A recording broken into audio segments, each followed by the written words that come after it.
Tayo po'y manalangin. Panginoon, marami pong salamat. We thank you, Lord, for your faithfulness, for your mercy, Lord, upon our lives. Lord, we are here, your children, once again, Lord, willing to hear your words, willing to be changed by you, to be transformed by you to the person that you want us to be, and to be ready, Lord, for the things that is to come. Lord, ngayon po, samahan niyo po kami. Ingatan niyo pong ami pong mga tenga na sa inyo lamang po kami makikinig. Ang ami pong mga mata, Panginoon, ay dadako lamang sa inyo pong mga salita. At nawa, Lord, no work of the enemies, Lord, will prosper in our midst in the name of Jesus. Because we believe that your word is alive and active. And it will gonna change each and every one, Panginoon, na ngayon po ay willing, Panginoon, na makinig at willing na matuto mula sa inyo pong mga salita. Kaya kami po ay nagpapakumbaba, ibinibigay ang aming pong buhay sa inyo, ang lahat-lahat sa aming Panginoong Jesus. In Jesus' name, Amen. Kung last time po ay mga nakaraang mga topics po natin, no, about grace, about Christ-likeness, sa pagsunod sa Panginoon. Of course, yun naman talaga yung lagi po nating pinag-aaralan, no? Kaya nga po tayo pumunta sa church is to know God more in our lives. At sino po dito yung excited na makinig parate tuwing kayo po'y pumapasok ng church o kayo po'y paggising pa lang sa umaga, excited kayo na pumunta sa church at siguro gabi pa lang nakaprepare na ang lahat-lahat, no? Ang sapatos, ang bag, ang damit na susuot, pati rin po yung inyo pong panligo, naka-advance na, nakapag-heater na rin kayo. Wow, gabi pa lang naka-heater na. So, pero kiddingly aside, of course, we are always excited to be in the house of God.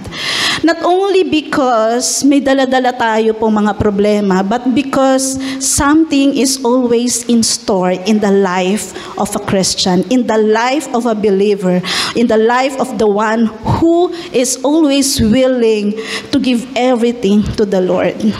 At yung pag-uusapan po natin ngayong umaga ay siguro magiging iba po dun sa mga nakaraan po natin na mga pinag-usapan na for the last month at ganun din po pasimula nung nakaraan about grace. Ako po ay dandun na po ako sa ending nung mga pangyayari sa buhay po ng isang Kristiyano. So ang title po ng message ngayon ay The Judgment of God.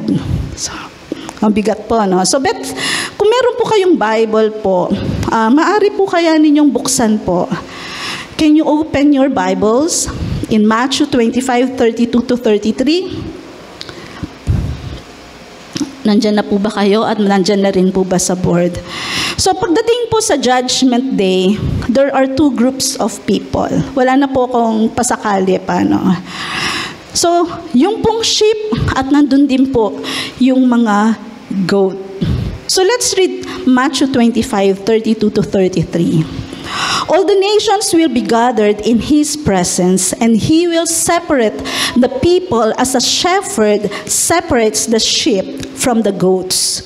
He will place the sheep at his right hand and the goats at his left. So, yung pong mga sheep na makikita nyo po dito ay ang sabi po doon, they will be on Jesus' right hand and they are blessed by God. And then they will receive eternal life. Sino po kaya yung mga sheep dito? No, pag-aaralan pa po natin yan. And who are the goats? The goats will be on Jesus' left hand. They are the one who are cursed with eternal hellfire, eternal separation from the Lord. Medyo mabigat po yung pag-uusapan po natin ngayon. Pero alam niyo po, sa paghahanda po natin sa muling pagbabalik ng Panginoon, of course, every Sunday, every Sunday, we are hearing that we need to have a right relationship with our God, to deepen our relationship with Him and also to know His words more. Paano natin ito maa-apply sa ating pong mga buhay? So ito po yung pagtatapos nung ito pong event natin sa mundong ito, pag dumating na po yung judgment. At dito rin po, malalaman mo kung ikaw ba ay kasama dun sa sheep o ikaw ay kasama dun sa goat. So, hindi naman ganun yung partition natin kanina. So, kanina po, hindi po kayo pinag-iba-iba ang upuan dahil sinasabi namin kayo ay nasa kaliwa dahil kayo ay goat at kayo ay sheep. So, yan lamang po ay papakwela lang po natin para tayo po ay magkalapit-lapit bilang magkakapatid sa Panginoon. So aside from the two things na pinag-uusapan na po natin ngayon, the goat and the sheep, meron din pong sa Bible na another separation, no? Yung meron din pong dalawang sinabi doon, ang salita ng Panginoon. And it is about the judgment day. And it is about the great white throne judgment. Siguro sa iba na nandito, maaring ngayon nyo lamang po ito narinig. At the other one po ay the judgment seat of Christ. Mamaya po, matutunghayan nyo po na madi-differentiate po natin ano po ba yung pagkakaiba ng great white throne judgment at ganun din po yung judgment seat of Christ. Maaring bago pa lang kayo nakakilala sa Panginoon, maaring ngayon nyo pa lang ito narinig, hindi kayo familiar, pero ito po ay dapat ninyong malaman. Kasi po, sabi ko nga, sa pagtatapos ng mundong ito po yung ating kalalagayan.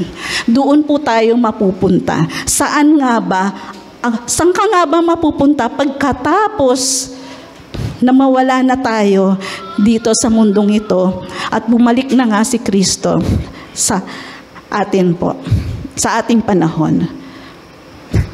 So let's read po Revelations 20:11 to 15. And I saw a great white throne, and the one sitting on it, the earth and the sky fled from His presence, but they found no place to hide. I saw the dead, both great and small, standing before God's throne, and the books were opened, including the book of life. And the dead were judged according to what they had done, and as recorded in the books. The sea gave up its dead, and the death and the grave gave up their dead. And all were judged according to their deeds. Kanila pong mga gawa, no? Then death and the grave were thrown into the lake of fire. This lake of fire is the second death. And anyone whose name was not found recorded in the book of life was thrown into the lake of fire. No? So, ano nga po ba itong great white throne judgment? This judgment po ay will take place po. Medyo malayo-layo pa siguro, no? After the millennium. And after that Satan is thrown into the lake of fire, kung saan po yung mga beast at yung pong mga false prophets na kasama niya po ay nandoon po, no? Sa pit po, no? And the other one, ito pong book ng Revelation, or ito pong sinasabi po natin na book po, no? That are opened. It contains the book of life that contains the records of everyone's deeds.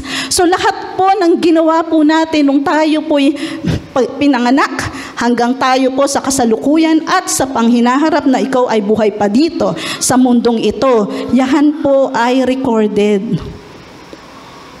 Kaya nga po, wala po talagang makapagtatago dahil nakalista ang lahat po ng ginagawa natin. Maging ngayong umagang ito, kung ang isip mo'y dumadako kung saan-saan, nakalista. Kung ang puso mo ay malayo at hindi nakikinig sa salita ng Panginoon, nakalista din po. So every act, every good or bad deed, ayan po ay nakikita. Everything, even our motives, even our thoughts, Maaring sa katabi mo, hindi niya yun nalalaman na hindi mo pala siya gustong katabi, no? Pero nalalaman yun ng Panginoon. O ikaw naman ay natutuwa na siya ang iyong katabi. Nalalaman din po yun ng Panginoon. So because God knows everything that has ever been said, lahat po ng binanggit natin, lahat ng sinabi natin, masasakit, mabuti, maganda, nakaka-encourage, nakaka-bless o hindi man, yan po ay nakalista, nasusulat. At yan po, lahat ay recorded.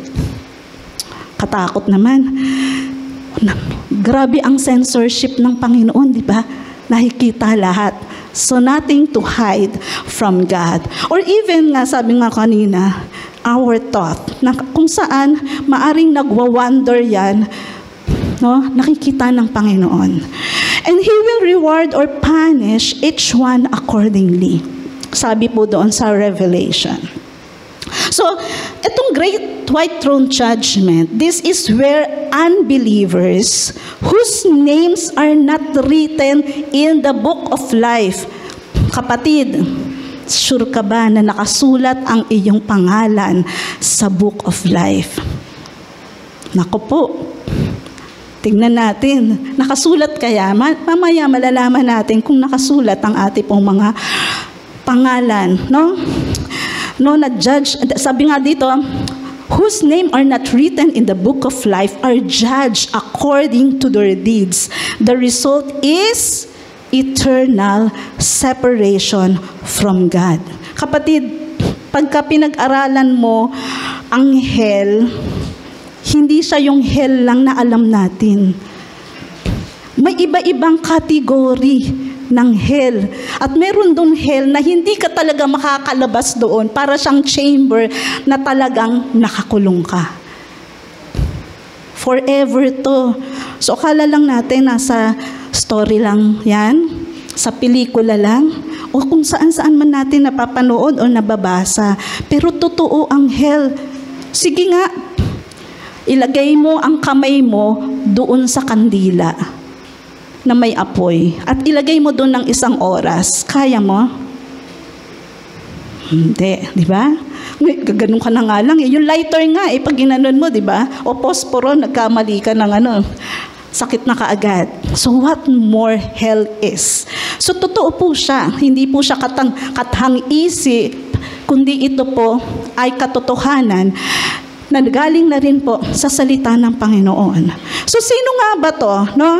Na makakasama sa great white throne judgment. Tingnan natin, no, sa susunod po nating slide. So, number 1 po, who? Sino sila? So, sila na namatay, pero hindi nakakilala man lang at tinanggap si Kristo bilang kanilang katagapagligtas, bilang kanilang Master at Lord ng kanila pong mga buhay. Kapatid, ngayon, tatanungin kita, pero sagutin mo lang to sa'yo dyan. Ikaw ba talaga ay tunay na tumanggap kay Kristo? At tunay ba siya na naghahari sa iyong buhay? Siya ba talaga ang sentro at una sa buhay mo? Time's up. So alam na natin ang kasagutan. Nalalaman mo yan, kapatid. Ikaw at ikaw lamang at ang Diyos ang nakakaalam kung tunay ang iyong conversion.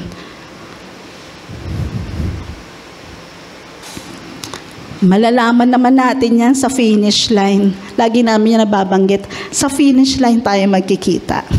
And what? No? Ano nga ba itong Great White Throne Judgment? Dito po ang bawat buhay ng bawat isa sa atin na nandito, mini-measure, they measured against God's perfect standard of holiness. Kapatid, oo, Kristiyano tayo, but we need to live a life under God's standard. Hindi tayo pwede na pareho pa rin ng dati ang pamumuhay natin nung wala pa tayo at nakakilala sa Panginoon Jesus. Delikado, di ba, no? So, kailan Kailan itong mangyayari? After the millennial reign of Jesus. Kung kailan ang ating Panginoon, siya na po yung naghahari. Ilang years yun, Daddy, no? Isang millennial, no? Isang millennial.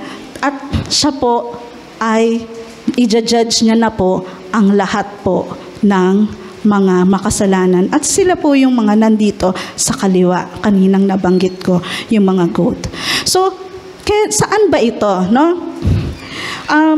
Wala pang nakakaalam. Pero nung binasa natin kanina uli sa Revelation, sabi doon sa verse 11, "And I saw a great white throne and the one sitting on it." Balikan mo po, Kuya NJ. "The earth and the sky fled from His presence, but they found no place to hide." Wala pong nakakaalam kung saan po magaganap at mangyayari yun pong yan pong pag-judge sa bawat isa na mga under po nitong Great White Throne Judgment.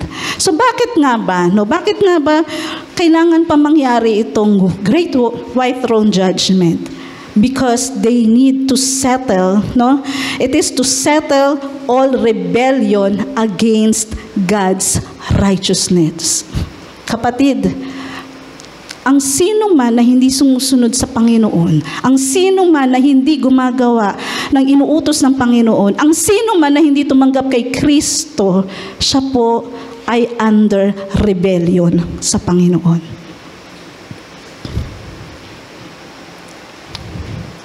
So, let's settle it again. Balikan ko uli. Sure na po ba kayo na kayo ay sumusunod sa Panginoon? Sure na po ba kayo na si Kristo talaga ang una at siya po talaga ang tinanggap nyo sa inyo pong mga buhay? Bakit ko kailangan paulit-ulitin yan? Alam niyo po, maraming buhay na nasasayang araw-araw. Maraming buhay na namamatay pero hindi nakakilala sa Panginoon. Hindi natin alam paglabas natin dito kung anong mangyayari sa atin. Meron nakakaalam kung kailan matatapos ang buhay niya? Walang nakakaalam, di ba? Pero gusto ko lang maging sure tayo na tayo talaga ay tumanggap sa Panginoon. At willing tayong isurrender ang buhay natin at magpatuloy bilang Kristiyano, bilang kanya pong believer at kanya pong follower. So, ito pong Great White Throne Judgment is one of the Bible's as yet unfulfilled prophecies. Hindi pa po siya na-fulfill. No? Kasi hindi pa nga nag-rapture eh. Diba? Wala pa nga rapture, medyo matagal-tagal pa to. No? Ito po yung dinescribe sa Revelation. So, dito po, only the lost people will appear at the judgment. Tandaan niyo po, dito sa Great White Throne Judgment, hindi tayo kasali. Safe? Safe? Takot pa ba kayo? Hindi tayo dapat matakot kung tayo po ay tumanggap kay Kristo at patuloy na lumalakad ayon sa kanyang kalooban. So, ito pong final po na judgment na to of the wicked bago po yung prior to being cast into the lake of fire. Kasi ito na po yung kung saan tatakluban na po talaga lahat po ng makasalanan. Kasama nila si Satanas at ang kanya pong mga alipores doon. No? Sa pit. Siguro talagang napakalalim nun, no? Kung titignan po natin. Pero ayokong pumunta doon. Kayo na lang muna bumisita doon. So ito po yung final judgment for the wicked. So sabi ko nga kanina, sila itong mga hindi tumanggap kay Kristo. Kaya kanina paulit-ulit kong sinasabi na dapat alam nyo kung kayo talaga si Kristo ang tinanggap ninyo o yung katabi ninyo o yung kasama ninyo o yung taong nagtulak sa inyo para umattend dito o yung kaibigan nyo na nag-invite sa inyo dito. Dapat totoo po na si Kristo ang ating pong kasama. Alam niyo po kung bakit? Even in the Bible, may kita niyo po doon na maraming religious leaders ang hindi nakasama Sabi po doon kanina, di ba? Sabi nung binasa po natin yung sa Revelation 20 po. Sabi po doon, I saw the dead, both great and small, standing before God's throne. Grabe, nakapila sila doon. Habang sila ay ginajudge ng Panginoon, makita mo mga religious leaders, makita mo mga lay people of the church, mga workers ng church, makikita mo, nasabi mo, di ba akala ko Kristiyano yun? No? Baka magkita pa kayo doon. Nung kagalit mo, o nasettle mo na ba yan? No? So, makita mo po dito na yung pong sa Great White Throne Judgment po, even the leaders will be seen there. Di ba sabi nga ni Jesus in Matthew po 7:21 to 23, not everyone who calls out to me, Lord, Lord, will enter the kingdom of heaven.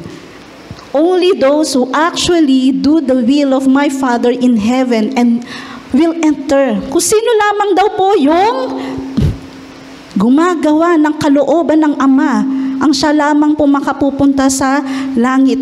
On Judgment Day, many will say to me, Lord, Lord, no? We prophesied in your name and cast out demons in your name and performed many miracles in your name. But I will reply, sabi ni Jesus, no? I never knew you. Get away from me. Who you break God's laws. Maraming kabataan ngayon, siguro pag titignan mo ngayon, most of the youth of this generation, kahit pa minsan nakita ko, nag-church naman sila, pero mababaw yung kanilang pagkakilala sa ating Panginoon. They haven't, hindi pa nila naranasan siguro yung lumalim talaga yung kanilang relasyon sa Panginoon. Pagka kino-compare ko nga yung kabataan nung nakaraan o nung nakaraang generation at itong generation na to, sabi ko, pagka nagkukwentuhan kami, dati kasi walang cellphone. Siguro kaya less ang distraction. Pero even if, dati ang problema namin kahirapan. Siguro ngayon may kahirapan pa din, Pero yung mga tao dati, pag in-invite mo sa church at sinabi nilang yes, it's a yes. Makikita mo yun, walang cellphone, walang nag-follow up, pero makita mo Sunday, nandyan yan nakaupo. Pero yung ngayon, kabataan ngayon, tinext mo na, finalo up mo, kinamusta mo, pinag-pray mo, minsan nga pinautang mo pa na pamasahe papunta sa church. Wala pa din. Sabi niya, on the way. Saan kaya yun, on the way? Saan kaya yung way na yun? Pinuntahan niya. Many are trying to find yung true meaning sa buhay nila. Even Christians, makikita mo yan. Bakit ang mga Kristiyano hindi dapat nadidepress Because when you receive the Lord Jesus Christ, inaalis niya yan at binubura niya yan. Yung marka na yan ng depression sa buhay po natin. Because pag-asa, yung hope na binibigay niya po, yan po ang nagkakapagpabago at nagbibigay po ng iyong motivation para lalong magpatuloy sa buhay. But sad to say that many youth now are suffering this. Maging sa mga tahanan po natin, tayong mga magulang, tingnan po natin yung ating pong mga anak. Because nakababad sila doon sa maling uri ng impluwensya ng mundong ito. And one of those ay ang social media. Pero totoo yun In medical at saka scientific, yung pong matagal na screen time po ng bata, it affects their behavior. Yung kanila pong mental health. At marami pong nadidevelop sa kanila na sakit din po. Kaya nga, siguro, kung tayo po yung mga magulang dito, wag po natin silang, wala pong munang cellphone. Sa ibang bansa po, naalala ko, sabi ng boss ko, yung anak nila doon, in Europe, no, bibigyan na nila ng cellphone pag nag-16 years old na. Hindi sila pwedeng bigyan ng cellphone ng 2 years old sila, 4, 5, o kahit nung nag-aaral sila, they don't have cellphones. And they will only have a screen time, siguro dahil nung nag-pandemic, dahil nag-online, meron po silang cellphone, or maaring iPad, or kung ano man tablet, pero limited time lang po. Noong isang araw po, meron po akong nakasabay, napagawa po ako ng watch, yung watch ko na hindi ko na nagamit ng matagal na. Nagdibo na nga yung watch kong yun eh. So, yung lola, kasama niya yung apo niya. Yung apo, sabi niya, Lola, nabobore na ako, uwi na tayo. Pero kararating pa lang po nila ng SM, ng mall. No? Sabi niya, namimiss ko na po yung cellphone ko. Sabi ko, kawawa naman yung bata, ang namimiss yung cellphone. Sabi nung lola sa kanya, pinakikinggan ko sila. Sabi niya, ako ba namimiss mo, apo? Ayaw mo kong samahan dito sa mall. Sabi niya ganun. Ako ba mahal mo? Sino ba mas mahal mo, ako o yung cellphone? So nang nakikinig akong ganun, sabi ko, totoo nga. Totoo, marami tayong distraction sa buhay. At ganun din tayo sa Panginoon. Ang dami pong oras na nawi-waste sa ating mga buhay na kung saan na dapat binubuhos natin sa ating pagpapalago at paglalim sa ating pong relasyon sa Panginoon, pero our time is devoted doon sa mga meaningless na time na yan, na kung saan it will bring us to destruction and will destroy even yung pong future po natin. Ibalik natin yung dati na ang buhay Kristiyano ay masayang tunay. Masayang tunay, di ba? Ang sarap, di ba? Ang buhay Kristiyano, simple lang dati. Ang buhay Kristiyano dati, basic lang. Hindi kailangan na masyadong magarbo. Simple lang ang buhay. Masaya, may pera, wala, masaya pa rin. May problema o walang problema, masaya pa rin. Dahil alam mo na si Kristo ang lagi mong kasama. Kapatid, we do not want to be included in the great white throne judgment. That's why this church is telling you right now and giving you a warning na tayong lahat, ang panalangin ng bawat pastor dito, na tayong lahat ay sama-sama. Kapag hinukom tayo ng Panginoon, hindi tayo sa great white throne judgment magkikita-kita, kundi doon sa mas maganda na reward, pagre-reward ng Panginoon sa atin. At yan po yung ating pong pag-uusapan din mamaya. So sabi nga po, di ba dito, sabi ko nga, maaring sa panahon na to, ang mga tao, ang pinaniniwalaan ay yung katotohanan na ang alam nila ay katotohanan. Nag-gets nyo? Maraming tao ngayon, they believe na yung pong akala nilang totoo ay yun po yung alam nila at ginagawa at sinusunod nilang katotohanan. But there is only one truth, and that the truth is that Jesus is the only way. He is the only way to the Father, and He is the only way to heaven. Bakit ba minsan, sabi nga natin, napaka-basic, sabi nila, basic lang daw ang Christianity. Totoo. Kasi lahat binigay na ni Kristo eh. Lahat ng pangako niya, sinabi niya na nga na ako nga ang daan, ako nga ang katotohanan, at ako nga ang buhay. Pero bakit ang mga Kristiyano ayaw pa rin paniwalaan yun at hindi pa rin yun talaga nakikita sa kanila pong mga buhay?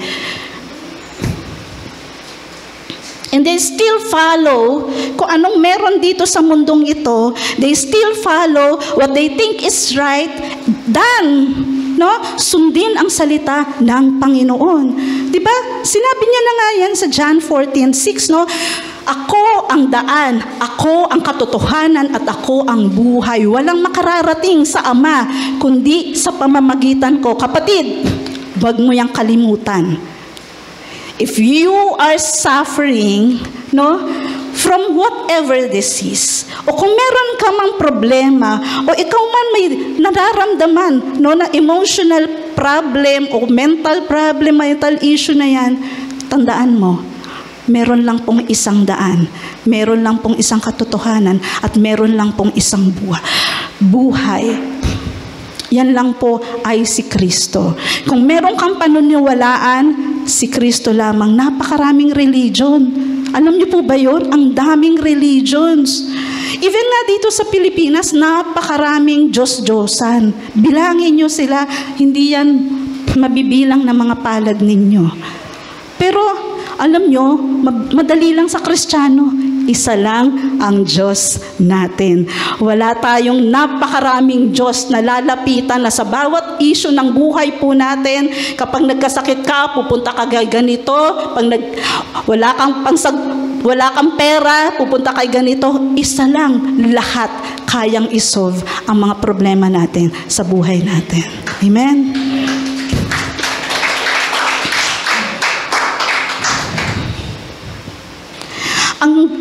Ang magiging judge po dito sa judgment na to, no, ay si Jesus. So let's read po yung pong mga salita ng Panginoon na nagpapatunay na siya po ang magiging great judge natin. And He will conduct the trial, no? Sabi po in John 5:23, no? 22 pala. So, sabi niya, the Father does not judge anyone, but has assigned all judgment to the Son of God and Jesus Himself. Siya po yung pong magkakandak nung pong trial doon po sa mga makasalanan. No po?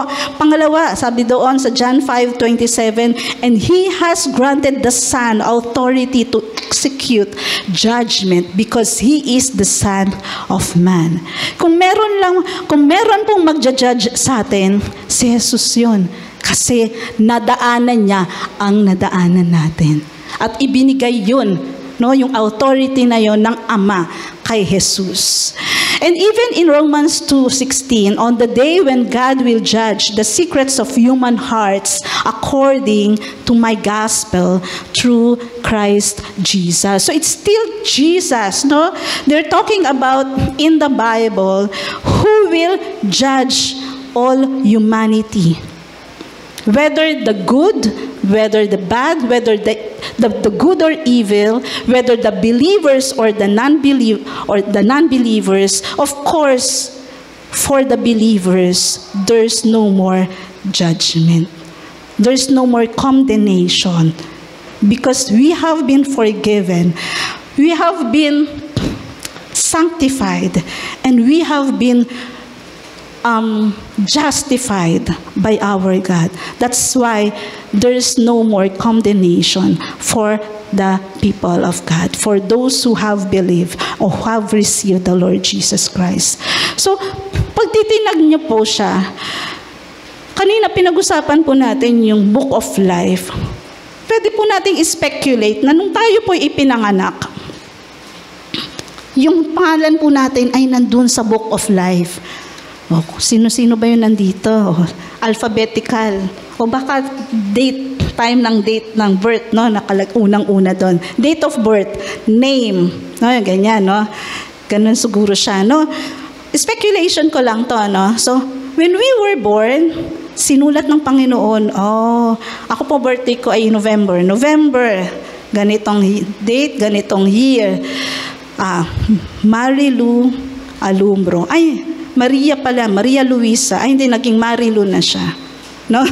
So, in our entire lifetime, hinihintay doon kung kailan tayo meron doon date kung saan date accepted the Lord Jesus Christ. Andun kaya May date ba kayo? Natatandaan nyo pa? Nare-remember nyo nung kailan nyo tinanggap si Kristo sa inyo pong mga buhay? No? So, doon, habang naka-open yung Book of Life, naghihintay yan parati ng date, kailan to nakakilala sa Panginoon, kailan niya in-accept si Jesus. At kung dumating na po tayo doon sa end ng buhay natin, na kung saan hindi pa in-accept ang Panginoon, si Jesus, then your name will be blotted out. I-erase na. Siyempre, namatay ka na, di ba? Hindi mo matinanggap si Kristo. I-erase na yan doon sa Book of Life. And that man can no longer go to heaven because his name is not written in the Lamb's Book of Life.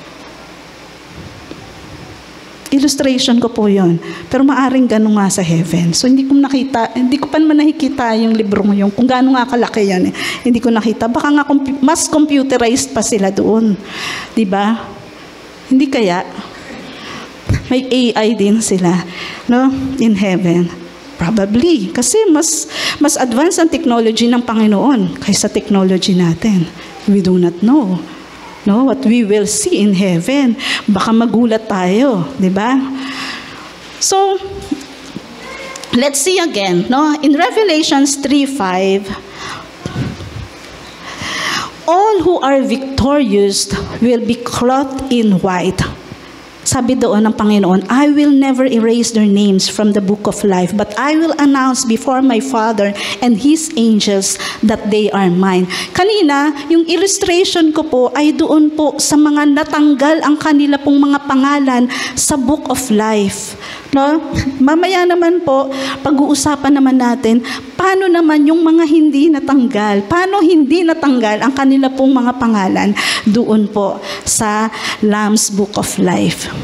So, tandaan niyo po, sa Great White Throne Judgment, for the information of everyone here, it's not only knowledge, pero paghahanda para sa mga susunod na mangyayari na event sa ating pong mga buhay.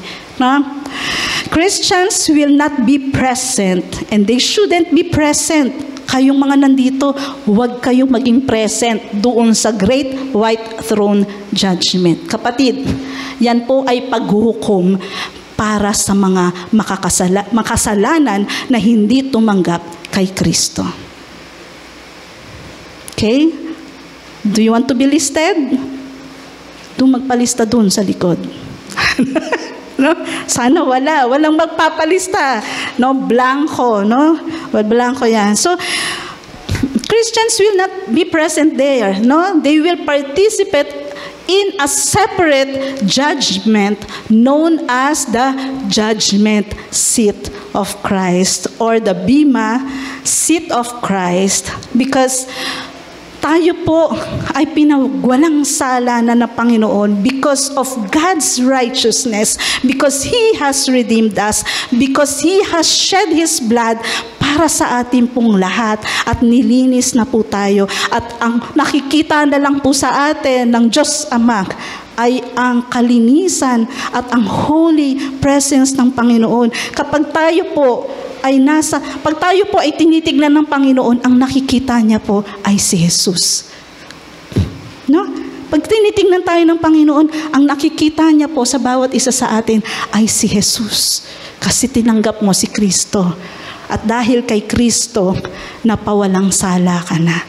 At hindi ka nakasama dito sa Great White Throne Judgment. Let's clap our hands. No?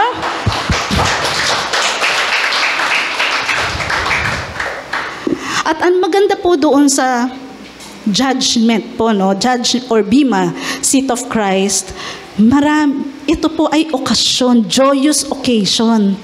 Masaya. So, kung tayo po mahilig po tayo sa kainan, doon po siguro mas masasarap ang ihahanda sa atin ng Panginoon. No po? So, it is a judgment to determine eternal rewards of the loss of them. So, let's see po sa susunod po na slide. No po? So, the judgment or the bema seat of Christ, it has nothing to do with determining salvation. Kasi nga, tayo ay hindi na subject doon, no? So it is not a time to punish sin, no? Because Jesus already took our punishment once and for all. Yung pagkapako niya sa krus, nabayubay siya sa krus, no? Yan ay ginawa niya once and for all. At kahit kayo magpapako sa krus, walang kwenta yun. Dahil si Jesus lamang ang may karapatang gumawa nun. At siya lamang ang kayang makapagligtas ng mga tao. No? So that matter was already settled. Kaya nga po, it has nothing to do with our salvation anymore. That matter was settled by Christ's sacrifice on our behalf. So dahil nagsakripisyo na siya para sa atin, at dahil din tinanggap natin siya, no? Doon, sabi po ng John 3:16, di ba? Kung sino man ang manampalataya, no, sa ating Panginoong Jesus at tatanggap sa Kanya ay magkakaroon ng buhay na walang hanggan. Ito na yun. Kasagutan doon. That is the judgment seat of Christ. Happy ba kayo? Ba't parang ayaw niyong sumama? Ayaw niyong to be rewarded? Alam niyo po, it is the sad thing for Christian na hindi niya alam yung salitang to ng Panginoon. Maraming Kristiyano nanlulupaypay dahil akala nila walang pag-asa sa mundong ito kahit na alam nilang nandiyan naman si Kristo. At merong pinangako si Kristo sa atin that one day you will have your reward. And you will not be judged anymore. And you will not be condemned anymore by anyone.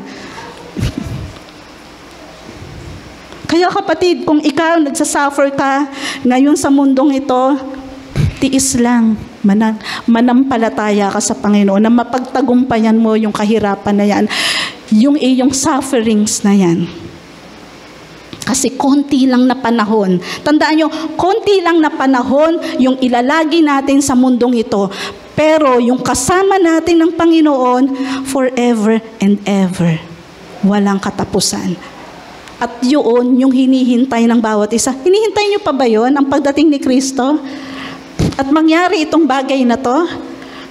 Nako, mawawalan kayo ng pag-asa kapag hindi nyo siya hinintay. Kaya ngayon palang hintayin nyo. Lagi nyong pagnasain na sana Lord, dumating ka na. Na sana Lord, no, itong mga suffering ko, no, itong mga kahirapan ko sa buhay, itong mga nararamdaman ko, itong mga problema na meron ako. Lord, one day, lahat yan sasagutin ng Panginoon.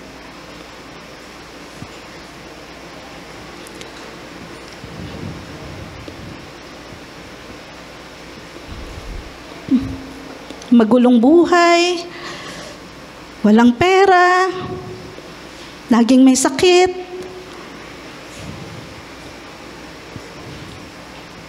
malungkot minsan.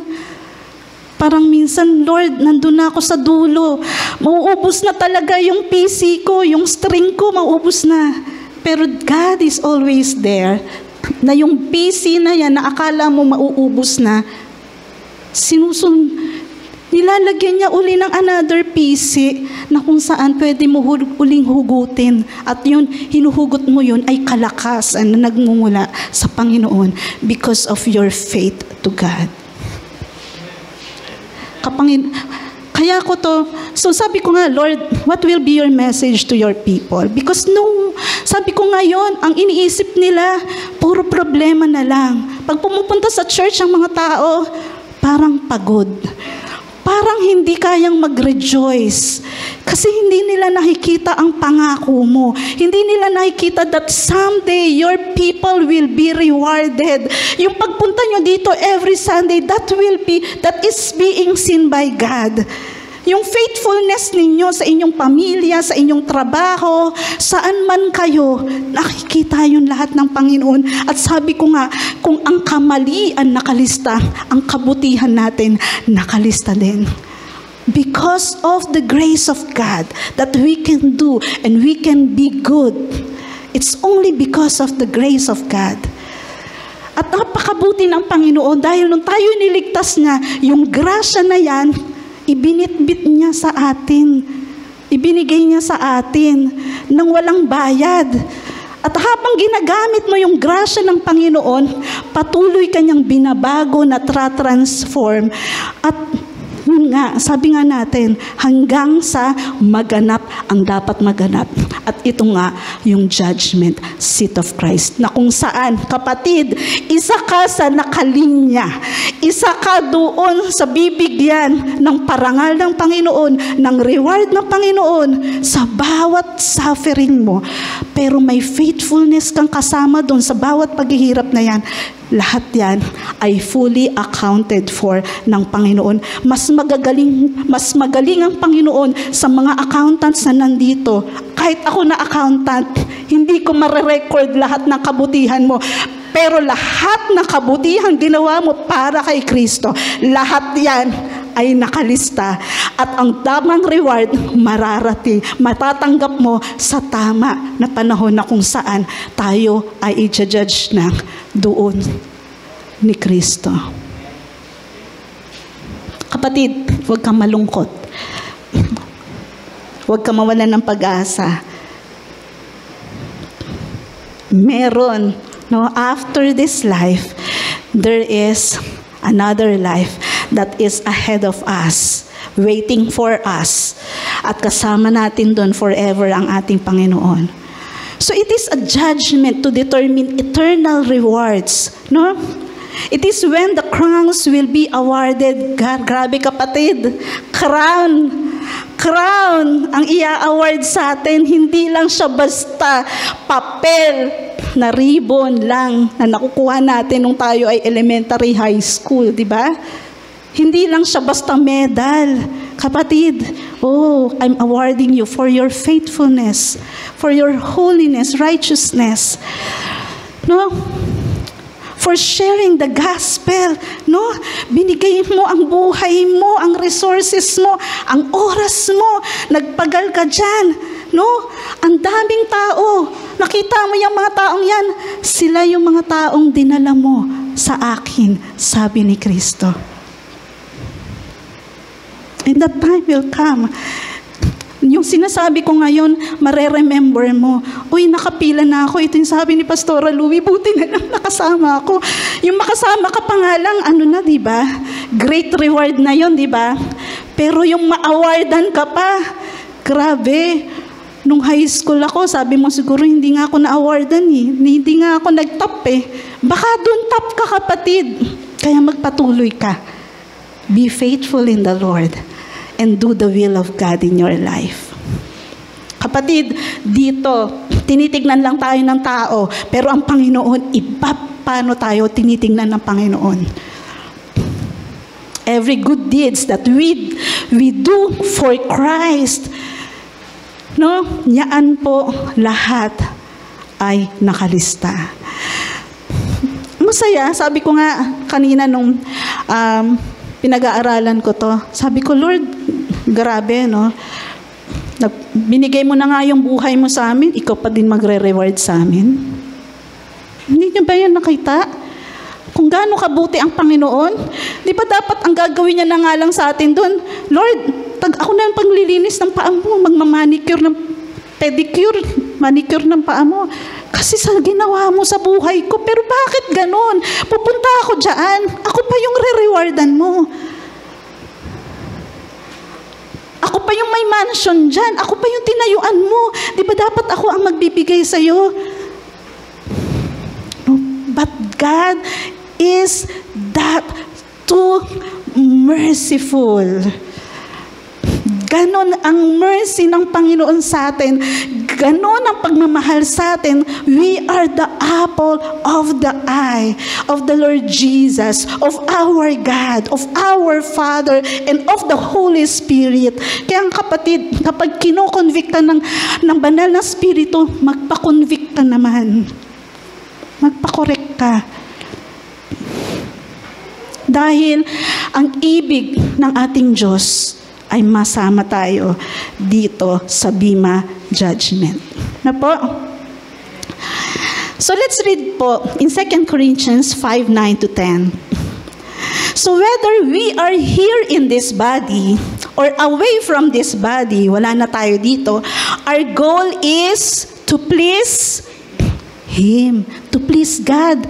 Kapatid, kaya ka nabubuhay dahil para i-please, i-glorify, i-honor ang ating Panginoon, i-worship, pagsilbihan, i-follow, magpa-disciple tayo sa Kanya, magpaturo tayo sa Kanya. No? For we must all stand before Christ to be judged. No? We will each receive whatever we deserve for the good or evil we have done in this earthly body. Kung meron man nag-i-impluwensya sa'yo na gumawa ng hindi ka nais-nais at hindi ayon sa kalooban ng Panginoon, hindi ayon sa standard niya at hindi ayon sa sinasabi ng salita ng Panginoon, kapatid, tumakbo ka na. Sabihin mo, gusto kong makasama. Diyan ka na lang, ikaw na lang dyan. Kapatid, ayokong sumama sa'yo. Because I want to be counted. No, I want to be counted dun sa Bema Judgment. Nung tayo po ay nakakilala sa Panginoon, maaring we know yung maliliit lang no information about the Word of God. But still, we will be judged accordingly. But after spending a lifetime, matagal na tayo sa Panginoon, maaring ilang years na ba kayo sa Panginoon? Ilang years na? O, bilangin nyo yan, no?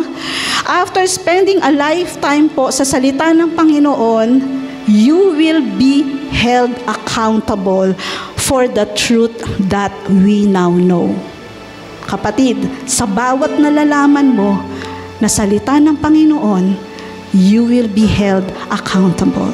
We will all be held accountable dahil na-share na sa iyo, napakinggan mo na ang mga salita ng Panginoon, especially His words. No? Ikaw ay accountable na doon. Sa bawat salitang binitawan na hindi mo ginawa at hindi mo sinunod, you are accountable for that. So there will be no comparison dito sa judgment seat of Christ between people at the judgment because every person is uniquely created and gifted by God. Lahat tayo, meron tayong sarili-sarili gifting. Tama ba? May sarili tayo na talent, no, na binigay sa atin ng Panginoon. Each one of us will give an account for what we've done with the opportunity na binigay sa atin ng Panginoon. Sa bawat minuto, segundo, minuto, oras na oportunidad na binigay sa iyo ng Panginoon, you are being held accountable ng Panginoon. Sa mga nagawa mo in the past, this week, ano bang ginawa mo this week? Nakaraang week, anong ginawa mo? Nung nakaraan week pa, anong ginawa mo? At yung gagawin mo sa kasalukuyan. Minsan may mga premeditated na na kasalanan Yung ngayon, kinuha mo yung mangga ng kapitbahay mo. Hindi ka nagpaalam. Tapos sabi mo, meron pang bunga. Bukas, kukunin uli kita. Di ba pag nanakaw yun? Papaalam ka? Paalam tayo, no? So, in everything that we do, tinitingnan tayo ng Panginoon doon. In whatever we do and however we're gifted, ano man po yung ating pong mga ambition, no, sa ating pong mga buhay, it is to live in wise and godly manner. Tandaan mo, binigyan tayo ng wisdom ng Panginoon. Ang salita niya ang nagbibigay ng wisdom. Kung hindi ka nagbabasa ng Bible, wala ka nun. Hindi mo kasi alam kung ano yung dapat mong lakaran at pagdesisyonan araw-araw kung wala ang salita ng Panginoon. But if the Word of God is living, alive, no, sa inyo pong mga buhay, you will make the wise and the right decisions that are, no, according to His will. At ganun din, mamuhay tayo ng godly. No, napag-aralan natin noong nakaraan, yung yes, may grasya ang Panginoon. Mabuti, may grasya ang Panginoon. Sa kasama ng grasya na yan, yung Christ-likeness. Yung may mabuti tayong karakter bilang mga Kristiyano. Nakikita yan, nandito man tayo sa church, nasa tahanan tayo, nasa trabaho tayo, o kung nasaan man tayo. Hindi ka mahihiya na sabihin na ikaw ay Kristiyano. So, we should live a life, no, that brings glory to our God. We should live a life that will give glory to His name. Hindi yun nakakahiya. Makikita ka ng kakilala mo, Kristiyano ba yan? Ay, napahiya na kaagad si Kristo nun. Makita lang sa workplace mo, Kristiyano pala siya. Parang hindi. Nakakahiya. Pangalan ni Kristo ang dala-dala po natin. So nakikita man tayo ng churchmate natin, ng church leaders natin, ng mga workers sa church, tapat tayo pa rin sa Panginoon. Madilim man ang paligid, maaaring nag-brown out, walang ilaw, alam pa rin ninyo na tama ang inyong ginagawa, na according pa rin sa sinasabi ng Panginoon. Sa kadilim-diliman, kasuluk-sulukan, kalayu-layuan, kahit dun kadalhin, ipadpad, no, tapat ka pa rin na gumagawa para sa Panginoon. Tapat ka pa rin sumusunod sa Panginoon. May tanong po ako, no? Paano po ba natin ini-spend talaga yung ating pong mga oras araw-araw? Yan. So because Christ will evaluate both our motives and our works. Nakikita man, tangible, intangible, nakikita. Sa thoughts man natin, dito sa damdamin natin, feelings man yan, at maaring sinasabi natin o actions natin na nakikita ng iba, lahat po yan i-evaluate ng Panginoon. Kaya nga po, bakit po natin walang bahala yung ating pong pagkakilala sa Panginoon, yung pagtanggap natin sa Panginoon, bakit pa nating babalikan yung dating buhay natin? Alam niyo po ang nakastake, yung eternal life niyo. Alam niyo ba yon? Nanalo ka na ng loto, itinapon mo pa yung ticket. Parang ganun siya. Yung alam mong panalo ka na, yung number na yung nandun na. At yung number na yun, saktong-sakto, pati sequence, yun na. Parang ganun no? Tayo mga Kristiyano, alam naman natin na ang kaligtasan nagmumula kay Kristo. Pero bakit binibitawan natin at lumalayo pa rin tayo doon? Na ang alam naman nating premyo natin at ang reward natin ay makasama siya forever and ever. At doon pa, no? May promise pa siya na reward sa bawat isa. Kapatid, hindi ka na kailangan tumaya sa loto kung nagbabalak ka. Dahil mas maganda yung pupuntahan mo.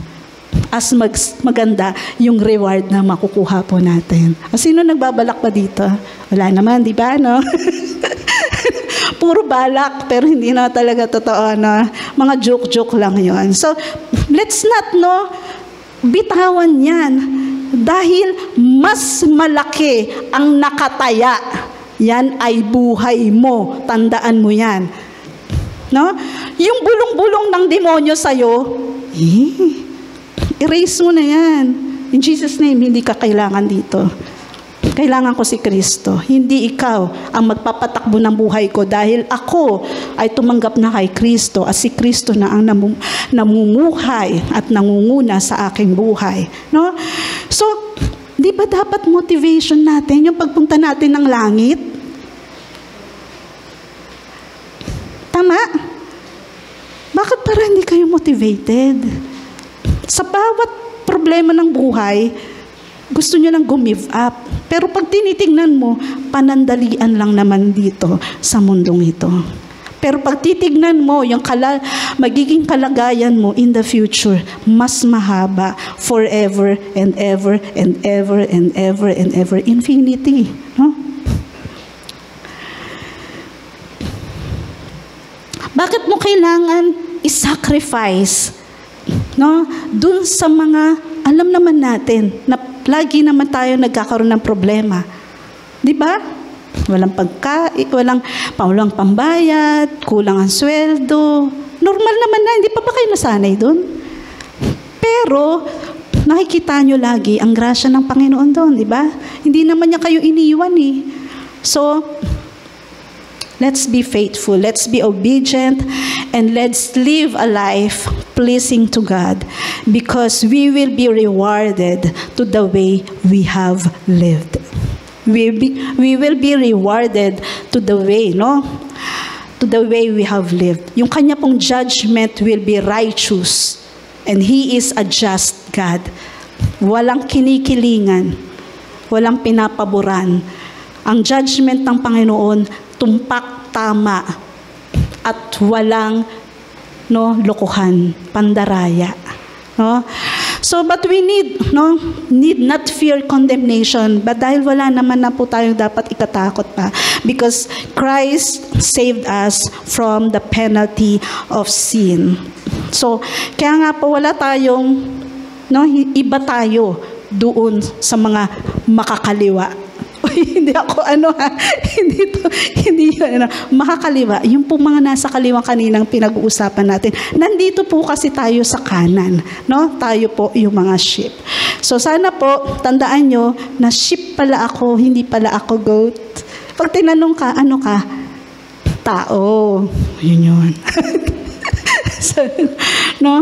So God has uniquely given each person po, yung responsibility to be accountable for what he does. No? So we must give serious thought to our future po. Kaya dapat araw-araw we choose each day to live a life that will give glory to God, para hindi po tayo mag-suffer at hindi sa bandang huli sasabihin mo, bakit ngayon ko lang ito nalaman? At sasabihin mo, sayang, bakit hindi ako nagpatuloy sa Panginoon? No? So, one day, mangyayari din ang dapat mangyari. At excited na ako dito. Sana nga, pagdating doon, sama-sama tayo doon, nakapila tayo, Uy, nasan si Andun, kasi letter Z pa yung apelido niya, kaya nandun siya sa dulo. Kasi ako alumbro. So, nandito ako sa unahan, di ba? Baka alphabetical order So, sabi nga in 1 Corinthians 3:10b to 15, but each one should build with care. For no one can lay any foundation other than the one already laid, which is Jesus Christ. If anyone builds on this foundation using gold, silver, costly stones, wood, hay, or straw, their work will be shown for what it is, because the day will bring it to light. Mga kapatid, walang makakapagtago talaga, It will be revealed with fire, and the fire will test the quality of each person's work. Sa bawat ginawa po natin, tandaan nyo, dadaan sa testing, dadaan sa apoy. Lahat ng ginawa po natin. If what has been built survives, the builder will receive a reward. If it is burned up, nawala, naging abo yung mga ginawa mo, the builder will suffer loss, but yet will be saved. Pero ligtas ka pa din, yun nga lang, wala kang reward. So meron pong sa atin na makakapunta naman talaga sa heaven. At makakasama naman ng Panginoon forever. Kaya lang, kasi yung iba medyo may nakakatamad bilang Kristiyano. No, kaya nga kailangan magpakasipag tayo, no? O talagang maging faithful tayo sa Panginoon. Yun talaga yung sagot doon, faithfulness na up to the end, na hanggang dumating si Kristo, He will find us faithful, no? Na sumusunod sa Kanya. Then, hindi masasayang. Hindi ka lang saved, may reward ka pa. O saan na kayo? Doon sa masisave lang? O gusto nyo yung may kasama ding reward? Huh? Diba? Open-minded ba kayo? Yun yung laging sinasabi nila. Pero ang sinasabi ng Panginoon, open ba ang inyong spiritual eyes para makita ang mga bagay na to na ipinapangako ko sa inyo? Hindi lang salvation, kundi may reward pa. Kaya pero dadaan sa apoy ang lahat po nating mga ginawa. No? So sabi doon, even though only as one escaping through the flames, parang katulad siya noong nasunugan. May nasunugan na may naitangay pa. No? Nadala pa niya yung ref niya, television niya, galing niya. No? Ang bibigat ng mga dala niya. No? O ikaw yung tao na nasunugan na talagang walang-wala natira sa'yo. Pero, nakariting ka naman ng heaven at kasama ka naman sa na-save. Siya mas gusto natin, pareho. No? May bit-bit tayo, may bit-bit uwi. No? Pagpunta natin sa mga mansions natin, uy, na-rewardan ako. May pang-grocery, meron palang 1 year supply ng sack of rice. Ganon, di ba? No? We do not know. Pero syempre, maganda ang reward ng Panginoon sa atin. Mga joke lang yung sinasabi ko kaninang reward, no? Syempre doon, iba ang prepare sa atin ng Panginoon. Maganda. Yung mga hindi mo ine-expect, doon mo makikita. Yung hindi mo pa nakita dito, doon natin makikita sa judgment seat of Christ. Kaya nga po mga kapatid, paano nga ba natin magpiprepare dito sa judgment na to? So, still, una, tanggapin natin si Kristo. Kung hindi pa kayo talaga tunay tumanggap kay Kristo as Savior ninyo at as your Lord. So, lagi nating tingnan ang ating pong buhay araw-araw. No, araw-araw, i-review natin, no? I-evaluate ang ating pong buhay at magpa-evaluate din po tayo sa ating Panginoon. Sabihin natin, Panginoon, ito yung buhay ko, inilalatag ko sa iyo, walang itinatago sa iyo. Ayusin mo yung dapat ayusin sa akin. Di po ba? No? So kahit na busy ang mga buhay po natin, dapat po nating i-priority ito. So, let's renew daily our commitment to the Lord. Maaari po ba tayong tumayo? Sabi ko nga kanina, let's live a life that is godly, that is holy. No? Nabuo, no? Ang ating pong takot sa Panginoon. Na mahal po natin ng Panginoon. Na tayo po'y nakafocus lamang sa Kanya. Ang sentro ng buhay natin ay siya lamang. Sana baguhin tayo ng Panginoon araw-araw. Ang ating motives, ang ating pong mga isipan, kung may mga masasamang thoughts dyan sa ating puso, kung meron man tayong mga balak na hindi magaganda, pagkalinisin ng Panginoon. Sa mga salitang binitawan natin, na alam nating hindi nakalulugod sa Kanya, patawarin nawa tayo ng Panginoon. Huwag tayong maging katulad ng mga tao na gumagawa, na parang wala silang responsibilidad sa buhay at parang walang maiki-question sa kanila. And they are not answerable to anyone. Parang ganun, no? Pero alam niyo po, yung path na yun, dangerous po yun. Kasi ang accountability po, yan po yung magsi-safeguard sa atin para manatili tayo doon sa tama na daan. Pero higit sa lahat ng yan, yung accountability po natin sa Panginoon, maging sa Kanya pong salita, ay napakahalaga. Because one day, we will stand before Him to be judged. Lahat tayo ay i-judge ng Panginoon according to what we have done. Lord, thank you, Lord. Because right now, Father, thank you, Lord, for your words. Thank you, Lord, for learning this, Lord. Na ngayon pa lang, Panginoon, hindi po namin ipapagsawalang bahala ang kaligtasan na binigay niyo po sa amin. Kundi kami po ay magpapatuloy, Panginoon, na lalakad, Panginoon, sa inyo pong kalooban.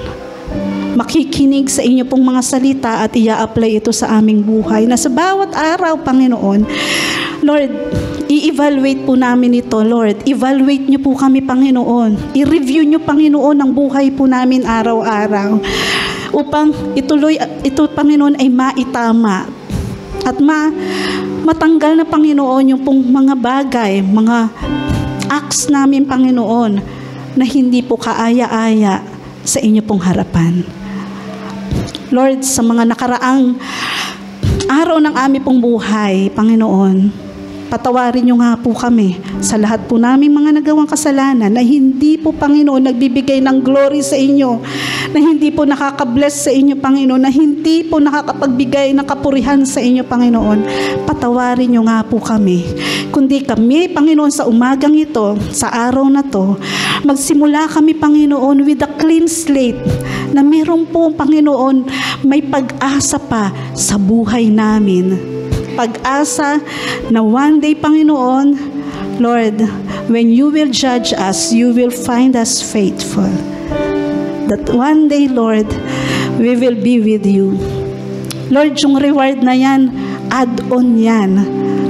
Pero yung makasama ka namin, Panginoon, ng face to face, daumpalad ka namin, Panginoon, Lord, yan yung talagang ibig po namin. Kaya nga, Panginoon, ang panalangin ko, Lord, sa church na to, sa mga wala dito at maging nandito, Panginoon, sila, maging ang kanila pong buong pamilya, Panginoon, i-protect niyo po, Panginoon, sa lahat po ng gawa ng kaaway in the name of Jesus. That all weapons that the enemy is forming against our lives, our families, our work, our businesses, Lord, our studies, Lord, in the name of Jesus, they will not prosper in the name of Jesus. But all of us, Lord, will walk, Lord, sa path, Panginoon, doon sa path, no, sa right path na yan, Panginoon, na kung saan mo ibig kaming palakarin. At doon nga po kami magfa-follow, Panginoon. That each day of our lives, we will always be convicted by the Holy Spirit, O God. That we will be able to see and listen to the Holy Spirit, to the cry of the Holy Spirit in our lives, that He wants us to be changed because we want to bring glory, honor, and praise to our living King. Father God, thank you for giving your Son Jesus to us. Because all of this, Panginoon, that is in store for us in the coming days, we may not be able to touch it or see it now, but because of the faith that you have given us, Lord, natatanaw na namin, Panginoon, ang pag-asa na yan. At hindi na po kami aalis sa inyo magpakailanman. Preserve the lives of this individual here, Panginoon. Na kami, Panginoon, lagi kong panalangin, Panginoon, na kami sama-sama, Panginoon, doon sa heaven one day. Lord, nakapila, Panginoon, sa inyong trono, Panginoon, umiiyak, Panginoon, at nagsasabi ng hallelujah, glory to the King, glory to the Lord, forever and ever, glory to your name. Ibig po namin makasama doon sa multitudes of people who have been judged by you, because of what God has done for us. Because you have given us, Lord, yung pong life that is eternal, prinamis mo sa amin nung kami tumanggap sa inyo. At yung pangako na yun, Panginoon, panghahawakan namin panghabang buhay. Hindi na po kami tatalikod, bagkus, Lord, kami po ay magpapatuloy dahil ang salita nyo ay totoo. Ang salita nyo ay may buhay. Ang salita nyo ay nakakapagpabago. At ang salita nyo ay pag-asa ng bawat Kristiyano at maging ng mga miyembro ng church na to. That's why we are giving our lives to you again. Lord, each day, we want to renew it, Lord. Renew it, Lord. We want to renew our relationship with you every day. Lord, yung pong agreement natin, Panginoon, yung agreement namin sa inyo, Panginoon, na araw-araw, sa inyo lamang po kami sasamba, sa inyo lamang po kami susunod. Marami pong salamat na muli. Ito po ang aming dalangin sa matamis na pangalan ni Jesus. Amen and amen.